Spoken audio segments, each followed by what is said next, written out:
You're listening to Historical Perspectives with Mr. Mault. Learn about life by looking at our history. Teachers, for more information about historical perspectives, search Mr. Mault's Marketplace on Teachers Pay Teachers or at mrmaltmarketplace.com. Happy learning!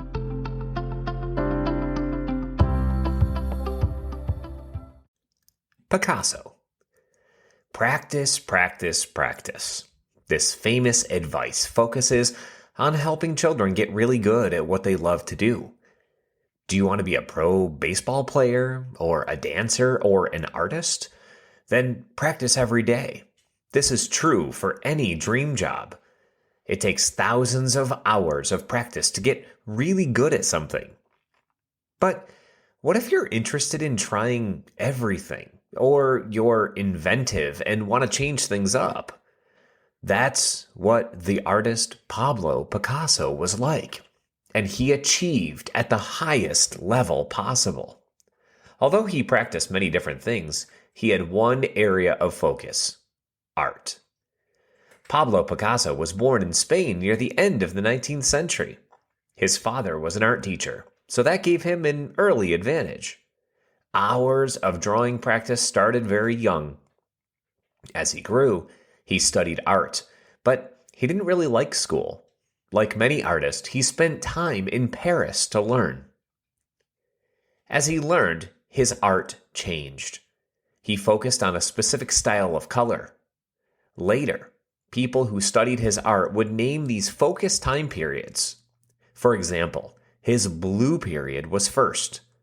The blue in his paintings reflected his sadness at that time.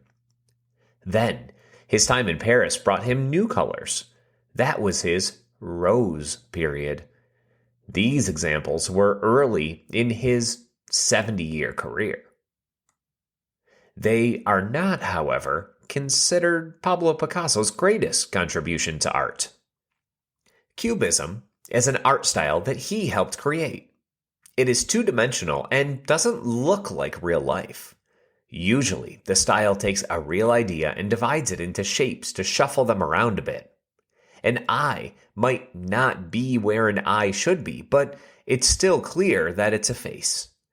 Inventing this new style was an important part of Picasso's career. He wanted to try everything and change art too. So he also sculpted, did ceramics, and designed costumes and sets for ballets. It was his paintings, however, that made him rich and famous during his lifetime. That is unusual for an artist. Picasso's practice included everything that interested him.